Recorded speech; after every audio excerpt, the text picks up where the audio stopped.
Records of the Transmission, Volume 2. Chan Master Shenzan. Chan Master Shenzan of Guling in Fuzhou received the precepts at the Dazhong temple in his native place. Later he went on a pilgrimage and came across Bai Zhang, under whom he opened into awakening. After that he returned to his home temple. The temple father, who had given him the precepts, asked Shenzan, "What have you obtained since being away from me?" "Absolutely nothing," replied the master. So once again we have a series of questions and answers, and this time in our narrative it regards another monk, also from the same province as Master Da'an, who we met previously, only this monk is called Shenzan. But like Da'an, he was also a pupil and came to his awakening under the great Master Bai Zhang. So it's quite normal for monks, when they begin, to go and do an initial training at a small provincial temple. Usually this will be a temple that's connected with the family or at the locality. And the monk there, or the priest there, at the home temple, or the temple father, as this person would be known, wouldn't be a great master or anything like that, or usually wouldn't be. They're simply administering to their flock. They would be responsible for such things as funerals and wedding blessings and so forth, and also the various ceremonies connected with the ancestors as well. And they would administer to the flock, doing a little, perhaps running a small zazen group, something like that. And in exchange for these tasks, they would receive a small payment that would allow the temple to keep going. And it would be quite the normal thing for somebody who was interested in Zen to come along and have a sort of period of a novitiate, or the equal of what we know in the Christian terms as a novitiate. And this period, maybe a year, maybe 2 years at the most, would allow the young monk to be broken in. Here they would learn the true form of things, they would learn the chanting, they would learn how to sit zazen properly, they would learn the correct form of address for their superiors, etc. And once the temple father felt that they were along the right lines and that they were ready, they would be moved up to the training monastery. These were the large places with, at this time in China, maybe as many as 1,000 monks in training under a master. A very large outfit. And this sort of preliminary training was very important, and it was also at this point as well where the young man, usually they would be little more than children at the time, would undergo ordination, and they would become a member of the Sangha, a member of the ordained Buddhist community. And it would be at this point that the monk would officially take their vows. They would also take the precepts for the lay people. There are 5 precepts. The precept not to harm, or to cause as little harm as possible, not to take what is not given freely, to refrain from sexual misconduct, to refrain from harmful speech, and to refrain from intoxication. And those are the lay precepts that every lay person would be expected to take. These are just the normal human decencies. There's nothing particularly unique to Buddhism about these anyway. These are just the things we need to do just to get along with each other, really. Interestingly enough, just as a slight aside, useful to note that the Chinese word for precepts, or they would call these precepts, the protections. The reason that they did that is because these precepts would be there to actually help them overcome or to restrain the worst excesses of the passions. They're there to protect both ourselves and other people from the excesses of greed, hatred, and our opinionatedness, our rather warlike beliefs that we have as well. All those sorts of things. They're there to sort of restrain that and to keep us as much as possible in that human form, if we remember what that human form means on the Buddhist wheel of life, the best that is to be human. And so it's an important breaking in period. It's a very important time for the young monk, first of all to see whether the life actually suits, and also for them to really learn the ropes, because by the time they get up to the main monastery, they're told next to nothing. Those of you who've read accounts of Zen monasteries, even contemporary ones, such as books like The Zen Way by Dr. Irmgard Schlegel or Venerable Myokyo Ni, will be familiar with the very sort of brusque and sometimes very harsh treatment that the monks actually get meted out to them. And that starts right from the very beginning, even before they've stepped over the threshold, because once they're ready to be sent up, then the priest will send them on their way. They'll be dressed up in their monk's clothes now, head shaven, with their travelling cloak and their hat on, and they will be given some money for their funeral should they die on the way to the monastery. So if anybody finds them, then the money's there so that they can be buried. And this has a symbolic value, of course, as well, because the suggestion is that undertaking this training, nothing should stand in our way in order to burst through to the great goal, which is, of course, to realise the Buddha nature, realise the inherent Buddha nature. And it requires a tremendous amount of energy to do that, because the delusion is so enmeshed, so emired, so deep-rooted. The deep roots of I go down a long, long way, and it requires a great energy to really open up that insight. And so often we have these suggestions of the great harshness of this is why we have the second patriarch cutting off his right arm and presenting it to Bodhidharma, and so on. All those dreadful stories, whether you want to read them literally or not, the meaning is the same. That in the end we have to lay our life down. In fact, Master Hakuin, the great Master Hakuin, once said that the great death has to be died at least 4 times if it's to become irreversible. The first death is the death of I. The second death is the death of the person. The third death is the death of the sentient being. And the fourth death is the death to life. The death of life itself. And when those 4 things have been laid down completely, then the heart can open fully and it's irreversible. Otherwise, the insights that arise have a tendency to recede, there's a tendency towards recidivism, again, simply because the delusion goes down so deeply. So it's not enough just to have an experience, a kensho. Really, if you push yourself through the mill, even just for a short period of time, you can have experiences. Those are not difficult, actually. Go to a remote place, in a desert or a high mountain, cut yourself off from people for a little while. You'll soon start having visions and God knows what.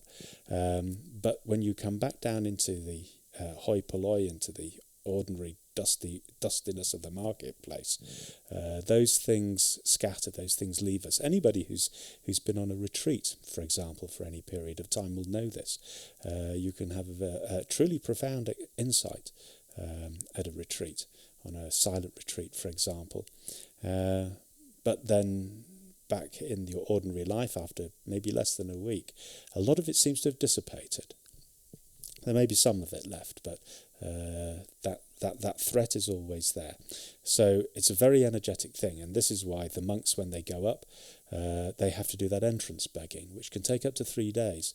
And the way that is done, I mean, first of all, even before they get in, when they ring the bell, the guest monk comes and tells them to go away, that they're full, that the person's too weedy, that they're too old, that they can't hack it, and not to bother them. But that has to be pushed through and ignored. And so they're allowed into the entrance hall. And there at the entrance hall, they put their little bundle in front of them, and they kneel in seiza, as it's called, and with the hands folded over the bundle. They place their forehead on the back of their hands in this supplicating, prostrate way. They stay, and that they remain like that for hours on end during the day. They'll be fed, and in the evening they'll be allowed in so that they can sleep, but at first light they're sent back outside again and they have to resume their position. And this can go on for 3 days, and my goodness, this gives the monk the opportunity to really consider whether this is whether this is the life they truly want to lead, with considerable discomfort as well. And even after they're allowed in, once they've passed the entrance begging, then they have to sit zazen, and that can go for another 3 days as well, before they're actually allowed to join the community. And in the Zen way, Venerable Myokyoni, talking to the head monk, because she was there as a lay person, but she saw this each spring, she said, "Is it really necessary?" And the head monk said, "Oh yes, it is." He said, "Just imagine, if these people are really not willing to lay themselves down at the entranceway, under these tight conditions, if they're bringing themselves into the monastery, they cause trouble not only for themselves, and in the end they'll leave anyway, or be pushed out, but they also cause a lot of disruption for other people. So yes, it's very harsh, but it really sorts the sheep out from the goats, and that's what it's for. And the other important thing to mention as well, because the training really does push us into a crisis, one way, shape or another. Not obviously in a monastery, it's set up in a certain way, but in ordinary life we all face our crises, and it's in those crises that there's a possibility, if we don't crumble, if we don't run away, or we don't give in to despair, that we might just encounter that hidden energy that comes up in order to meet those crises. That this is the true power of the Buddha nature, of one's own heart, that arises, but is not subject to my will at all. It only arises in response to those very difficult circumstances, and possibly we've had those circumstances in our lives before. If we may cast our mind back to some real difficulty we had to face, and we had to draw on a strength that we didn't realise that we had, this second wind perhaps. So after the monastery, after the monk has been at the training monastery, once they've had their insight, and once they've done sufficient after training as well to make sure that insight doesn't recede, doesn't go back, then the master will allow the monk to leave. And this is quite the normal thing, and either they will go back to their home temple, or they will go out on pilgrimage to visit other temples and other masters who will test them, test their insight, and if there's still something missing, then they will settle down with that new master until that obstacle has been sorted out. Otherwise, if the master passes them, they move on elsewhere, and that other process can go on for many, many years. And after that, then they can settle down and teach others for themselves. So there's a thorough testing period as well. But anyway, for this master Shenzan, he, after having his insight, and not many details are given about it, except that Master Baizhang was able to bring him to insight, he returns to the precept priest, our ordinary priest, where he started off with, and he settled down. And the first question that the precept father, the temple father, asks him is, "What have you obtained since being away from me?" And the master replied, "Absolutely nothing." And we may think, but he's just gained enlightenment. Why does he say absolutely nothing? And this is mirrored in the encounter between Obaku and Rinzai as well. If we know from the story of Master Rinzai, he was struck 3 times by Obaku, but the point didn't go home, and so Obaku sent him to Master Daigu. And when Rinzai turned up at Master Daigu asked him, "Where have you come from?" And Rinzai said, "I come from Obaku." Daigu says, "Well, why have you come here?" And so Rinzai explained the 3 blows from Master Obaku. And Daigu turns on him, onto Rinzai, and says to him, You ungrateful wretch. Obaku showed you grandmotherly kindness, and you repay him by running away. And having said those harsh words to Rinzai, suddenly Rinzai realised, he awoke. He had his own awakening. And his first words were, well, well, well, so there isn't much to Obaku's teaching after all. And that response is of the same kind as Master Shenzan's response when asked what he had obtained since he had been away, when he replies, absolutely nothing. In other words, I've been to Baijiang and I got nothing from him at all. And there's another interesting little story actually from Wisdom of the Zen Masters of a monk who, similar predicament, he goes away and everywhere he goes away because actually he's a little bit dissatisfied with his master. He feels that he's been there a long time and his master's not really given him anything. And so everywhere he goes, everybody's praising his master, saying what a wonderful teacher he is. And when he goes back, he says, everybody says how wonderful you are, but you've never given me anything. No teachings at all. And the master replies, this is untrue, he said. When you offered me rice, did I not stretch out my bowl in order to get it? When you asked for firewood, did I not hand it to you?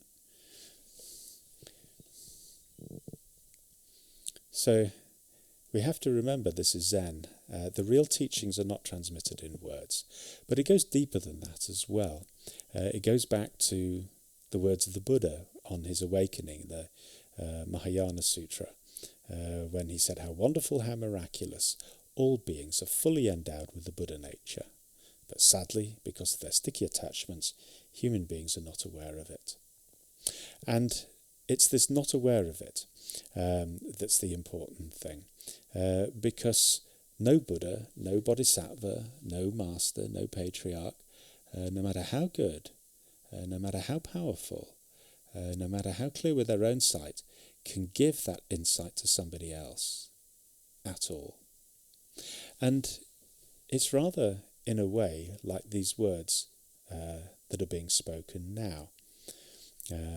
I'm speaking them into a microphone, they're being recorded, they'll be placed onto a server somewhere, and a hearer can download them and listen to them. And of course, as I think of a meaning or think of something that I want to say, I say it.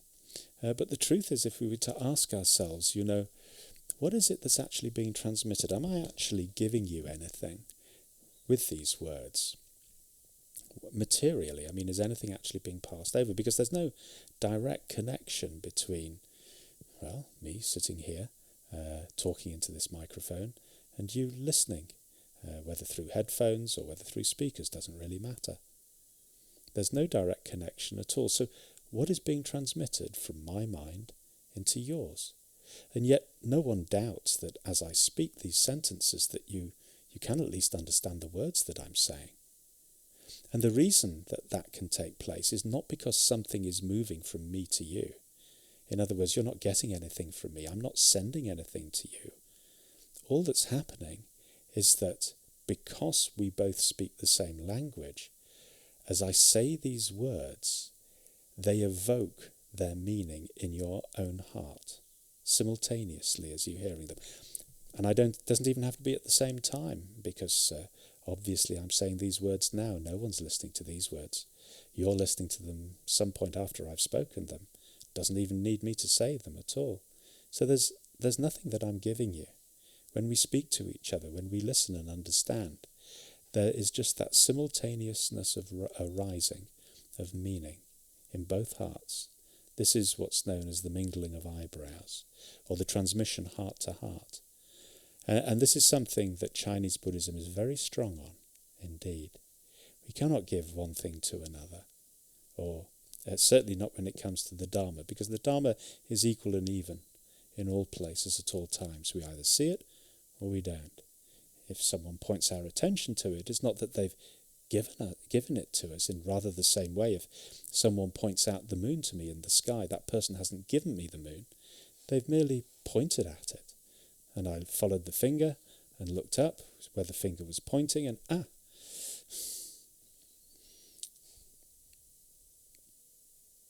After that he was set to work.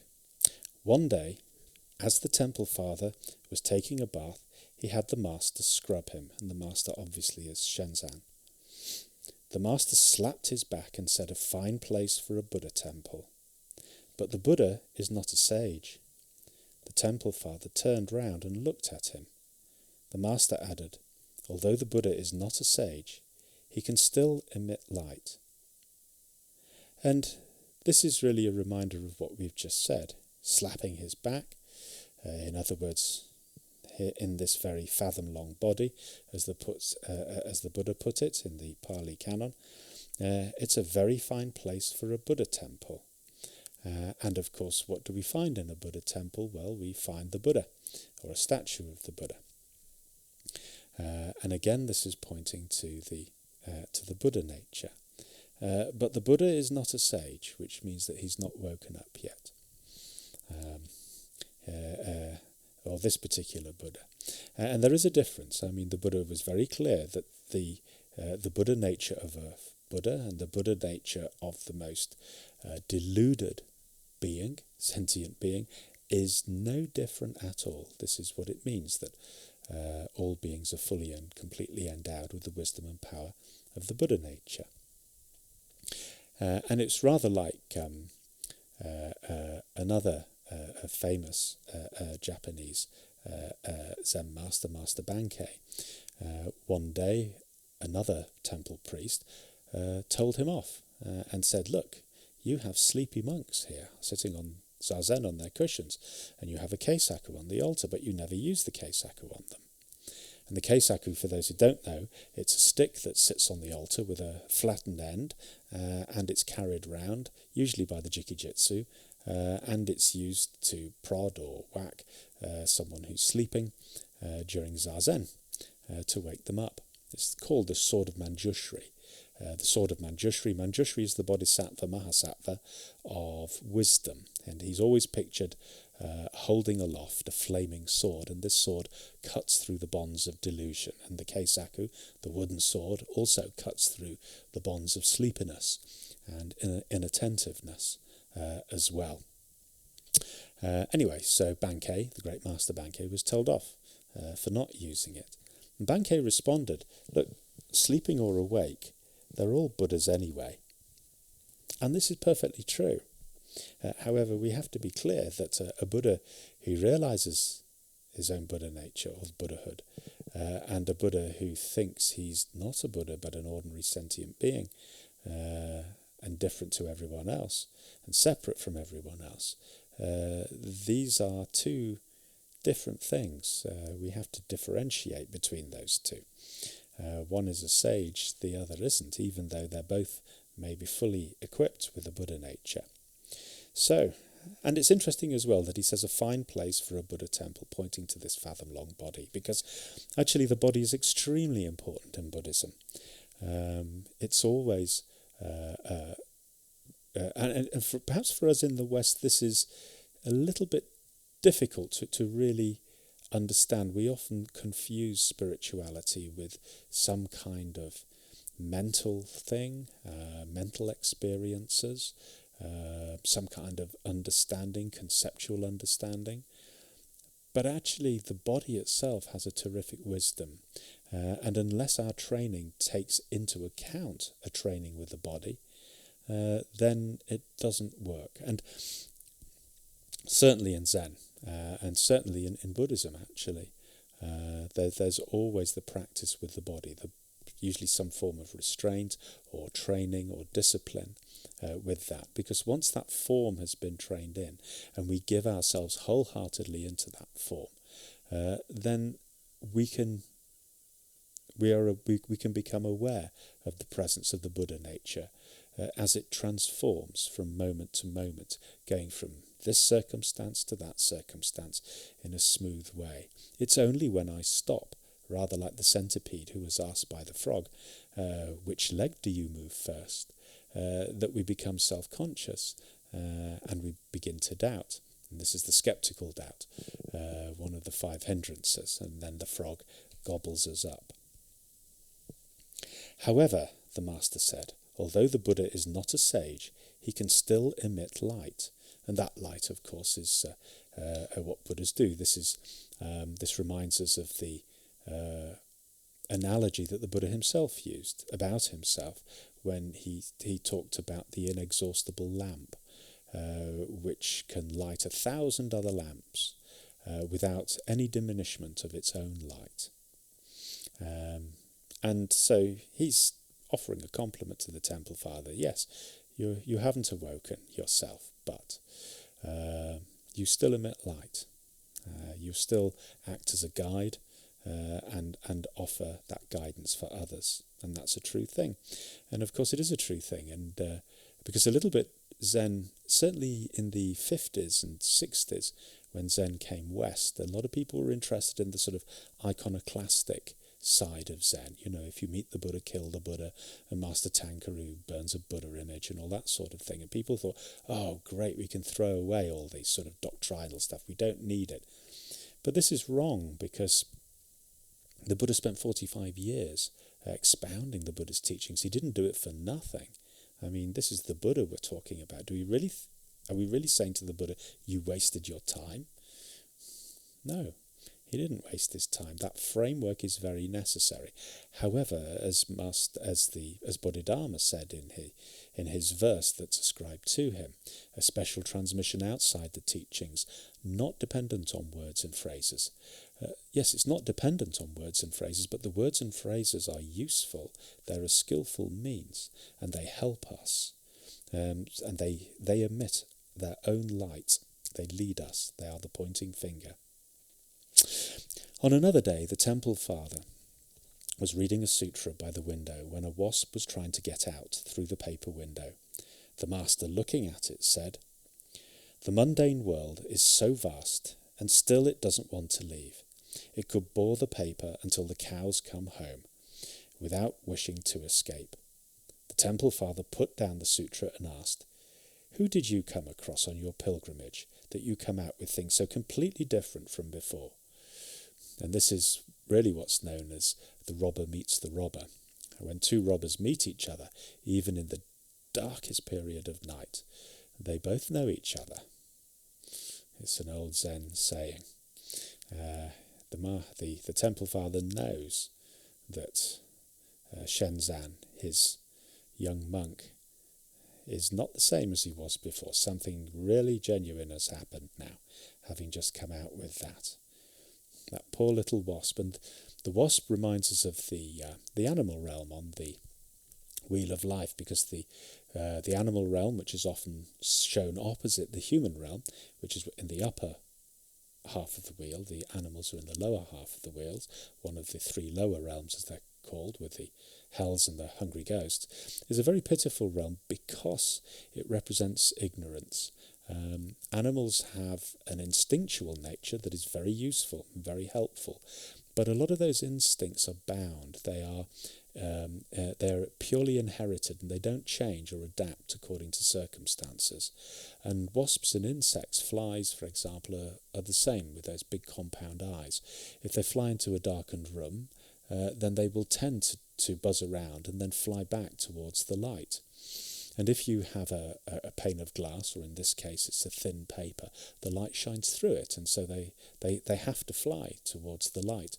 And it may be that a window quite nearby is open, but they cannot see it. They cannot see the window. They cannot find the way out. They can only fly towards the light. Many's the time, I'm sure, that we've come down the following morning and found dead insects at the foot of the windows where they've just died of exhaustion, basically. And that's happened because they were not able to find their way out. They were not able to liberate themselves. And, of course, this is a symbolic way of looking at animals. We're not talking about necessarily actual animals. We're just using them in a symbolic sense to point out that we too, if we just act according to our instinct, nature, or to our impulsive side, then our adaptability to circumstances is limited. But we have an additional capacity. This is what's called satipatthana, or the awareness. And when that mirror wisdom is unobstructed, then it sees things as they really are. And of course, Shenzhen goes even further, saying, actually the problem is that half the time we don't even want to leave the world. We don't even feel the urgency to get out, particularly if things are going okay. If we're in the godlike realm, or we're on our high horse about something, then we don't care about the truth. We only care about having our own way and enjoying ourselves usually as well. And there's nothing wrong with enjoying ourselves, of course, but not to the point where it blinds us, please. So the Temple Father goes on, this fellow received the certainty of, the Master says, this fellow, meaning himself, received the certainty of the resting place, which means his awakening, from the Venerable Baizhang. Now I wish to requite my gratitude to the Temple Father, obviously for the ordination and the precepts and looking after him. Then the Temple Father told the assembly to prepare a feast and asked the Master to give a Dharma talk. The Master ascended the seat, and lauding the spirit of the Baizhang school, said, "The spiritual light shines forth in solitary splendour, completely divorced from the dust of the senses." And what he means by this is that although it's very clear that the body and the heart come together, and that the inborn Buddha nature cannot be found apart from beings or separate from beings, however, they're not the same thing. That shining light is not dependent on the senses, because it is no thing in itself. And in particular, it refers to the dust of the senses, and these dusts have to do with the obscuring factors, the fact that we see, but we are confused by what we see. We hear, but we're confused by what we hear. And we do not do these things clearly. We half listen. We barely taste our food, and so on. When they're unobstructed, then actually the senses become teachers in themselves. The essential due, or the essence, the Buddha nature, is the ever real. This is the way round it is. It does not grasp at words, because it doesn't have anything to grasp them with, and yet it also knows that those words themselves are constructs, and they have no essential nature. The nature of the heart is without taint. In other words, the true nature of the heart has no marks, inherent marks in it, has no inherent self. Of itself, originally complete. It doesn't divide itself into this and that, high and low, good and bad, and so on. Divorced from deluded attachments is the true Buddha.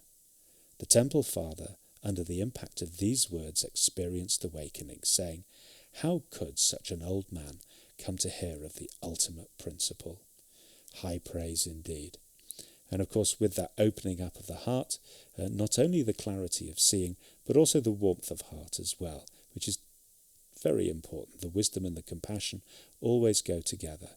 That warmth of heart that flows out from one heart to another and touches those hearts around him.